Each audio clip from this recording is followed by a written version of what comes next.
আমি যেভাবে সংসারের সমস্ত কাজ পরিষ্কার পরিচ্ছন্নভাবে গুছিয়ে করি। রাধে রাধে বন্ধুরা, কেমন আছো সবাই? মিষ্টু সংসার আরও একটি নতুন ব্লগে তোমাদের অনেক স্বাগত জানাই। এখন ঘড়িতে সময় ওই 7টার মতো, তো এখন থেকেই তোমাদেরকে সাথে নিয়ে আজকের ভিডিওটা শুরু করছি। আশা করছি আজকের ভিডিওটা দেখতে তোমাদের অনেক অনেক ভালো লাগবে। সকালে ঘুম থেকে উঠে ফ্রেশ হয়ে তারপর বাসি নাইটিটা ছেড়ে দিয়ে এখন দেখো আমি চলে এসেছি চা খাওয়ার জন্য। তো আমার চা বাকি আছে আর আমার দেবরবাবুর চা কিন্তু বাকি আছে। তো আমি আমার পরিমাণ মতো নিয়ে নিলাম আর বাকিটা কিন্তু রেখে দিলাম। আর এখন চায়ের সাথে আমি কিন্তু খাবো রুটি। কালকের যে রুটি হয়েছিল সেগুলোই। তো আমার এরকম বাসি রুটি চায়ের সাথে খেতে কিন্তু ভালো লাগে বরাবরই। আমি বিয়ের আগের থেকেও খেয়ে আসছি আর এখনও আমার বেশ ভালো লাগে। কালকে যে রুটি হয়েছিল কালকে আমার অতটাও বেশি টাটকা টাটকা ভালো লাগে না, কিন্তু রুটি হোক যাই হোক সেটা কিন্তু বাসি খেতে আমার বেশি ভালো লাগে। তাই তোমরা প্রত্যেক দিনই হয়তো নোটিস করবে যে প্রত্যেক দিনে আমি চায়ের সাথে রুটিটা কিন্তু খেয়ে থাকি। যেদিনে রুটি হয় প্রত্যেক দিনই রুটি হয় কম বেশি, তো মাঝে দু একদিন হয়তো বাদ হয়। লুচি রুটি যাই হোক না কেন টাটকার থেকে বাসিটাই খেতে বেশি ভালো লাগে। ওই জন্য কী করে জানো, শাশুড়ি মা আমার প্রথমেই কিন্তু তুলে রেখে দেয়। তো যাই হোক, খাওয়া দাওয়া করে এই যে দেখো চলে এসেছি বেসিনের এখানে বাসনগুলো আজকে মেজে নিতে। কালকে খেতে আর করতে না অনেকটাই রাত হয়ে গিয়েছিলো, অনেকটা 11:30 বেজে গিয়েছিলো শুতে। কারণ কালকে ম্যাচ চলছিল, খেলার ম্যাচ। আর আমাদের বাড়িতে সবাই আমার শ্বশুরমশাই, আমার হাজব্যান্ড আর আমার দেওর তিনজনেই কিন্তু ম্যাচ দেখে। তো ওরা ম্যাচ শেষ না হওয়া তক কিন্তু খাবার খায়নি। তো খাবার খেতে আর করতে প্রায় সাড়ে 11:30 মতো বেজে গিয়েছিল। তো মাকে বলেছিলাম, মা কালকে আর বাসনগুলো ধুতে হয় না, অনেকটাই রাত হয়ে গেছে, তুমি রেখে দাও বেসিনে জড়ো করে, সকালবেলাতে আমি ধুয়ে নেব। তো ওই জন্য এই যে দেখো চাটা খেয়ে সঙ্গে সঙ্গে এখন লেগে পড়েছি কিন্তু বাসনগুলোকে ধুয়ে নেওয়ার জন্য। তো এই টুকটুক করে মেজে নিয়েছি আর দেখো এবার কিন্তু ধুয়ে ধুয়ে রেখে দিচ্ছি। আর এগুলো বেশি বাসন থাকেনি, আমাদের রাতের কটাই খাবার বাসন ছিল। আর কড়াইটা তো থাকবেই, সবজি হয়েছিল ওটা তো থাকবেই। আর জানো তো আমি এদিকে বাসনগুলো ধুচ্ছিলাম আর ওইদিকে আমি কিন্তু ইন্ডাকশানে আমার বেটুর জন্য যেটা খাবার হবে, যেটা ও সকালে ব্রেকফাস্ট করবে আর কি, সেটাও আমি কিন্তু বসিয়ে দিয়েছি। প্রথমে তো ওর জন্য জল গরম বসাতে হয়, তো জল গরমটা হতে একটু সময় লাগে, তো ওই কারণে আমি কিন্তু জল গরম বসিয়ে দিয়ে এখন এইদিকে আমি চলে এসেছি বাসনগুলোকে ধুয়ে নিতে। তো ধুয়ে নেওয়া হয়ে যাওয়ার পর এখন দেখো আমি গ্যাসের ওভেনটাকেও ভালো করে একবার ক্লিন করে নিচ্ছি। প্রত্যেকদিন রাত্রেবেলা ঘুমাতে যাওয়ার আগে এই যে দেখো এই গ্যাস ওভেনটা কিন্তু ক্লিন করে ঘুমাতে যাওয়া হয়। তো কালকেও করে যাওয়া হয়েছিল, তো তাও একবার বাসি গ্যাস ওভেন বলে কথা, তো সেই জন্য একবার দেখো হালকা ভিজা টেনাই করে এরকম করে একবার মুছে নিচ্ছি হালকা হাতে। তারপর কিন্তু সকালে যে মুড়ি খাবার আরে হবে সেটাই কিন্তু চাপানো হবে। বাসি গ্যাস ওভেনে কিন্তু চাপানো হয় না।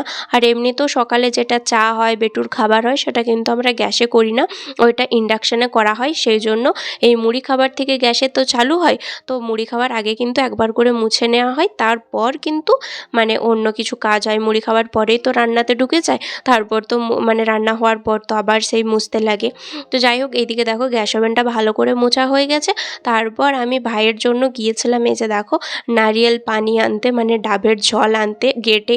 এখানের গেটে এসছিল নারিয়েল, তো সেগুলোকেই দেখো আনতে গিয়েছিলাম। ভাই বলল খাবে, আর এই সময়তে ওর ডাবের জল খাওয়া ভালো, সেই জন্য আমি গিয়েছিলাম। বাবা বলল যে যা 4টা-5টার মতো নিয়ে আয়। তো আমি এক হাতে করে এতগুলো আনতে পারবো না, ওই জন্য কিন্তু আমি 4টেই নিয়েছি।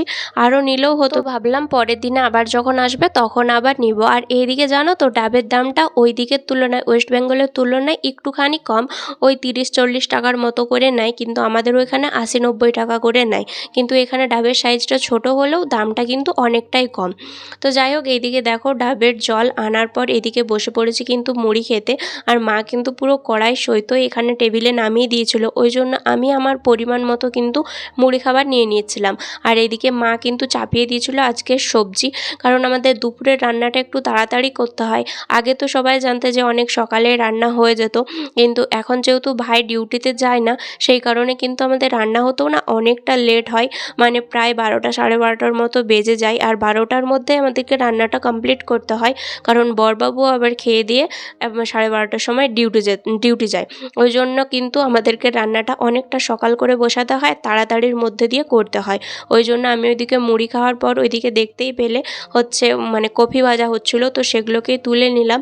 আর এই দিকটাতে আবার তেল দিয়ে দিলাম, মা চাপাবে। এই যে দেখো অনেক কিছু কাটাকুটি করেছে, এগুলো কিন্তু পালং শাকের জন্য কাটাকুটি করেছে। আর এদিকে কিন্তু ডালও হয়ে গেছে আর শুধুমাত্র এখন হবে পালং শাক।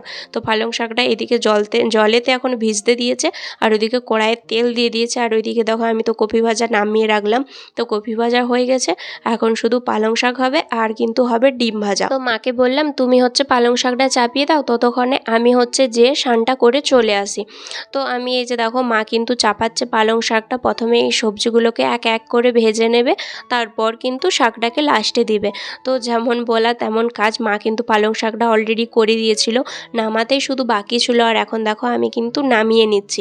আর পালং শাকটা দেখে পরে মানে এই যে গরম গরম সবজিটা দেখে পরে খিদে পেয়ে গিয়েছিল, কেন জানি না।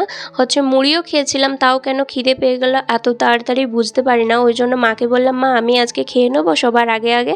তো মা বললো হ্যাঁ খেয়ে নাও তুমি, কোনো অসুবিধা না।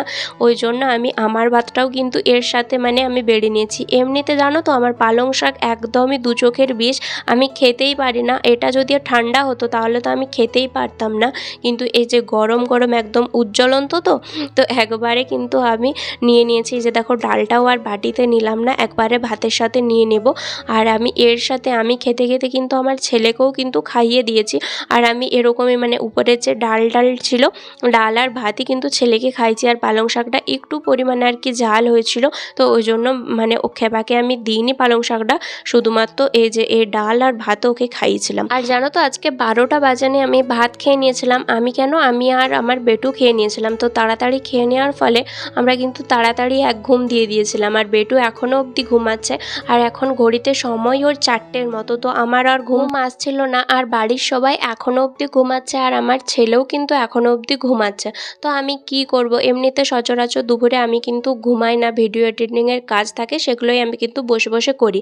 আর আজকে যেহেতু জলদি জলদি ভাত খেয়েছি, তো জলদি জলদি আমার কিন্তু ঘুম চলে এসেছিলো আর একটুখানি ঘুমিয়ে গেছিলাম। আর জাস্ট ওই আধা ঘন্টা 1 ঘন্টার মতো।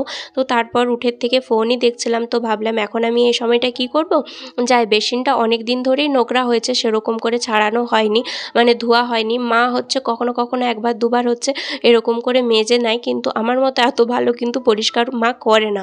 সেই জন্য দেখবে নিজে যতক্ষণ না ভালোভাবে পরিষ্কার করছো না, মনটা ঠিকভাবে সাথ দেয় না। তো ওই জন্য এই যে দেখো আমি ভাবলাম যে শুয়েই রয়েছি তো বেশি বসে বসে অত কি ফোন ঘাঁটবো, তাহলে চলো রান্নাঘরটা একটু ভালো করে আর কি ডিপ ক্লিন করে নিই। তো এই যে দেখো বেসিনটা অনেকটাই নোংরা হয়েছিল গো, একটুখানি না বেশ অনেকটাই নোংরা হয়েছিল। তো আর আমার একটা কড়াইও মাজতে ছিল, তো কড়াইটাকে মেজে একটু পরে মাজবো বলে রেখে দিলাম, একটু ভিজতে দিলাম। তো তারপর এদিকে আমি কিন্তু চা করে নিয়েছিলাম সবার জন্য, চা এখন নিয়ে চলে এসেছি। আর এখন আমি বেটুর জন্য খাবারও করে নিয়েছি। আর বেটু কিন্তু আমার ওই রান্নাঘরে বেসিন ধুচ্ছিলাম, তখন ওই ঠক ঠাক আওয়াজে কিন্তু বেটু আমার উঠে পড়েছে। তো যাই হোক এইদিকে দেখো রাতের এখন খাবার দাবার চলছে, মানে যেটা হবে। তো রাতে আজকে আমাদের হবে চিকেন, আর বাবার জন্য কি হবে সেটাই খুঁজে পাচ্ছিলাম না। মানে এইরকমই হয় জানো তো, যখন আমাদের চিকেন হয় আমরা ভেবে পাই না যে মানে বাবার জন্য কি হবে। তো সেই কারণে মা কিন্তু আলু ভাজা কেটে দিয়েছে। এইদিকে প্রায় আলু ভাজা হয়ে গেছে বললেই হলো, মানে হয়েই গেছে প্রায় 80-90% হয়ে গেছে, আর 10% মতো বাকি আছে। আর এই দিকটাতে মা মাংসর জন্য কেটে দিয়েছে দেখো পেঁয়াজ আর কিন্তু টমেটো, আর আদা রসুন বাটা তো আগেই আছে, সেটা ফ্রিজে আছে, তো সেটাকে বার করতে হবে। আর পেঁয়াজের মানে ভাগটা দেখতে পেয়েছো কতটা, মাংসর থেকে মনে হয় পেঁয়াজই বেশি হয়ে যাবে, কারণ আমরা ওরকম পাতলা ঝোল খেতে ভালোবাসি না, একটু মোটা মোটা ঝোল হবে, এটাই কিন্তু ভালো লাগে আমাদের। তো এদিকে ভাই কিন্তু গিয়েছিল বাজার, তো ওইখান থেকে বলে দেওয়া হয়েছিল মাংস আনতে। আর বরের ছিল আজকে কিন্তু নাইট ডিউটি একদিনের জন্য, তো ওই জন্য বর কিন্তু আজকে থাকবে না, আমাদের 3 জনের জন্য 500 মাংস নিয়ে এসছে। আর এখন সেটাকে আমি এই যে দেখো আজারে নিয়েছি একটা বাটির মধ্যে, এবার এটার মধ্যে আমি কিন্তু নুন হলুদ মাখিয়ে দেবো। আর এইখানের মাংস কিন্তু এসে আমি ধুই না, কারণ এইখান থেকে আমি নিজে গিয়ে দেখেছি সেখানে কিন্তু মাংস প্রায় ধুয়েই দেয়, ওই জন্য ঘরে নিয়ে আসা আর ধুই না। আর বারবার যদি মাংসটাকে ধোয়া হয় না, মাংসর টেস্ট চলে যায়, একদমই খেতে ভালো লাগে না। ওই জন্য কিন্তু মাংসটাকে না ধুয়েই আমি কিন্তু নুন হলুদ কিন্তু মাখিয়ে দিয়েছি। আর এই দিকটাতে কড়াই বসিয়ে দিয়েছিলাম, আলু ভাজা হয়ে যাওয়ার পরে তেল দিয়ে দিয়েছিল মা আরও। আর এখন দেখো পেঁয়াজগুলোকে দিয়ে দিচ্ছি, দেখতে পাচ্ছ কতটা পেঁয়াজের পরিমাণ, মানে অনেকটাই। এই পেঁয়াজগুলো ভাজতে ভাজতে অনেকটা টাইম লাগবে, কারণ পেঁয়াজগুলো লাল লাল হওয়ার পরেই হচ্ছে টমেটো দিতে হবে, তাই ফ্রেশ অনেকটাখানি সময় লাগবে আমার কিন্তু এই পেঁয়াজগুলো ভাজতে। এর মধ্যে আবার আমার ছেলের খাবারও করতে হবে, কারণ অনেকটাই রাত হয়ে যাচ্ছে। আর এখন কদিন আমাদের সাথে এরকমই হচ্ছে, মানে রাতের খাওয়া মানে বানাতে আর হচ্ছে রাতে খেতে এতটা পরিমাণ লেট হয়ে যাচ্ছে যে বলার কোনো কথা নাই। যতই ভাবছি যে সকাল সকাল করে নেব, ততই আর হচ্ছে না। সেই রাতের খাওয়া দাওয়া করতে প্রায় 10:30টার কাছাকাছি প্রত্যেক দিনই হয়ে যাচ্ছে।